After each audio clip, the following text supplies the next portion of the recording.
Shalom anak-anak hebat, apa kabar hari ini? Dahsyat, luar biasa, yes, Yesus. Oke, sudah siap belajar untuk hari ini? Siap ya? Nah, untuk tematik, hari ini kita sudah masuk pada pembelajaran di tema 6 tentang energi dan perubahannya. Dan di subtema 1 tentang sumber energi. Nah, di subtema 1 di video kali ini kita akan belajar pada pembelajaran ke-1, kedua dan juga ketiga. Untuk itu fokus belajar kita hari ini ada pada buku tematik 3F halaman 4 sampai halaman 24. Sekali lagi, fokus belajar kita hari ini ada pada halaman 4 sampai halaman 24. Nah, apa saja yang akan kita pelajari di video kali ini? Kita akan belajar tentang sumber energi, kita akan belajar tentang macam-macam sumber energi, dan juga kita akan belajar tentang satuan pengukuran waktu. Nah, untuk itu simak penjelasan Miss Rani dengan baik ya. Nah, sekarang Miss Rani mau tanya, siapa yang pernah mendengar kata energi? Nah, semua pasti pernah mendengar kata energi. Energi adalah daya atau tenaga yang dapat digunakan untuk melakukan suatu kegiatan. Jadi, setiap benda yang menghasilkan energi merupakan sumber energi. Nah, sekarang anak-anak perhatikan halaman 4. Nah, anak-anak perhatikan di buku masing-masing halaman 4. Nah, di sini ada 2 gambar. Coba anak-anak perhatikan ada apa saja pada gambar yang anak-anak amati. Ada tumbuh-tumbuhan, ada air, ada matahari, ada manusia, ya. Nah, anak-anak hebat, perlu kalian tahu semua makhluk hidup membutuhkan energi untuk kelangsungan hidupnya. Nah, yang perlu anak-anak tahu adalah sumber energi yang paling utama atau sumber energi yang paling besar itu berasal dari matahari. Nah, sekarang Miss Rani minta semua perhatikan halaman 4 sampai halaman 5. Semua makhluk hidup seperti tumbuh-tumbuhan, binatang, dan manusia memerlukan energi untuk pertumbuhan, melakukan kegiatan-kegiatan, dan sejenisnya. Sumber energi utama untuk semua makhluk hidup di bumi adalah matahari. Tanpa matahari tidak ada kehidupan. Matahari memancarkan sinar terus-menerus ke bumi, yang pada dasarnya sinar tersebut mengalami proses diterima dan dipantulkan. Karena itu, dapat diketahui bahwa sinar matahari merupakan arus energi yang dipancarkan bagi kehidupan. Dengan bantuan sinar matahari, karbon dioksida diserap oleh tanaman untuk pertumbuhan. Proses itu disebut fotosintesis. Tanaman ini kemudian akan dimakan oleh hewan dan selanjutnya hewan tersebut akan dimakan oleh manusia atau hewan lain. Selain itu, matahari juga merupakan sumber energi dalam proses-proses alami yang terjadi di lingkungan hidup.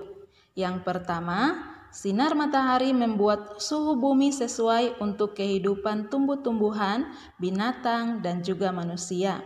Yang kedua, sinar matahari menyebabkan terjadinya angin. Perbedaan panas di permukaan bumi memengaruhi suhu dan tekanan udara di atmosfer sehingga terjadi aliran udara dan angin. Yang ketiga, sinar matahari menyebabkan terjadinya siklus air. Sinar matahari merupakan sumber energi bagi siklus air. Dalam hal ini, sinar matahari menyebabkan penguapan air yang terdapat di sungai, danau, dan juga laut. Air menguap dan menjadi awan. Awan tersebut terbawa angin dan akhirnya jatuh lagi sebagai hujan. Nah, proses siklus air terjadi begitu seterusnya.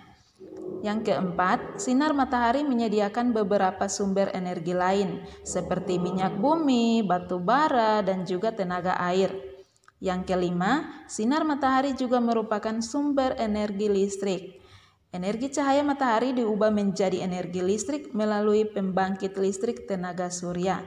Nah, anak-anak hebat, semua fenomena tersebut menggambarkan bahwa matahari sebagai sumber energi utama ekosistem. Nah, apa itu ekosistem? Ekosistem merupakan satu kesatuan lingkungan yang melibatkan makhluk hidup dan lingkungan fisik seperti tanah, air, udara, dan lain-lain sebagainya yang saling berhubungan satu sama lain. Macam-macam jenis sumber energi dan pemanfaatannya. Anak-anak hebat, segala bentuk kegiatan yang kita lakukan sehari-hari membutuhkan energi. Nah, secara umum ada dua jenis sumber energi di dunia ini, yaitu energi terbarukan atau energi yang dapat diperbarui dan energi yang tidak terbarukan atau energi yang tidak dapat diperbarui. Contoh energi yang dapat diperbarui adalah angin, air, dan sumber energi lainnya yang jumlahnya melimpah. Sedangkan contoh energi yang tidak dapat diperbarui adalah minyak bumi, gas alam, dan batu bara. Nah, fungsi keduanya sangat penting untuk menunjang kehidupan manusia.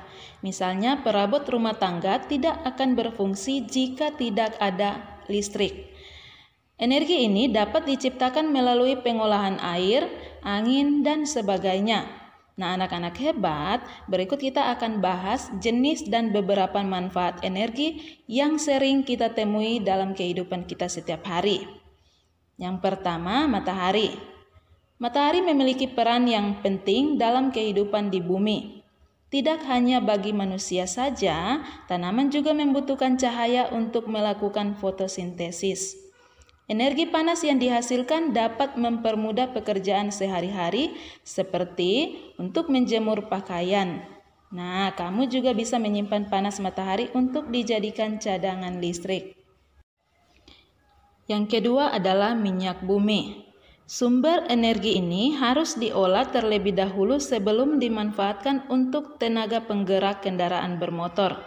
Hasil yang sering kita temui adalah bensin atau premium, Pertalite, Pertamax, solar, aftur, dan sebagainya. Kendaraan bermotor tidak dapat berjalan jika tidak menggunakan bahan ini. Karena jumlahnya semakin hari kian terbatas, maka harus dilakukan penghematan. Industri otomotif kini mulai menggunakan inovasi agar mesin kendaraan lebih irit bahan bakar. Yang ketiga adalah air. Pemanfaatan sumber energi air ini cukup luas. Salah satunya sebagai penggerak kincir. Dari sinilah aliran listrik didapatkan atau yang sering disebut dengan pembangkit listrik tenaga air atau sering disingkat dengan PLTA.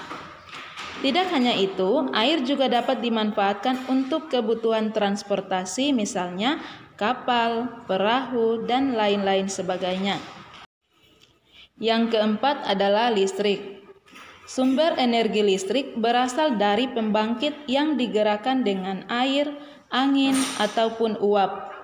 Karena ketersediaannya cukup terbatas, maka harus dilakukan penghematan. Banyak yang mencari cara alternatif agar dapat menggunakan listrik tanpa harus membayar mahal. Dan sumber energi yang kelima adalah angin. Kincir angin merupakan salah satu alat yang bisa menyimpan tenaga. Penggeraknya adalah angin sehingga simpanan energi semakin besar. Tidak hanya itu, angin juga dimanfaatkan oleh nelayan untuk mencari ikan di tengah laut dan saat pulang ke daratan. Tenaga angin merupakan jenis energi terbarukan yang jumlahnya cukup melimpah di bumi. Oke anak-anak hebat, kita lanjut materi kita yaitu tentang satuan pengukuran waktu. Nah, anak-anak bisa perhatikan halaman 21. Nah, di halaman 21 di sini ada beragam macam satuan pengukuran waktu. Nah, mulai dari abad, dasawarsa, windu, tahun, bulan, hari, minggu, jam, dan juga menit. Nah, sekarang Miss Rani juga sudah tuliskan di sini 1 abad itu sama dengan 100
kali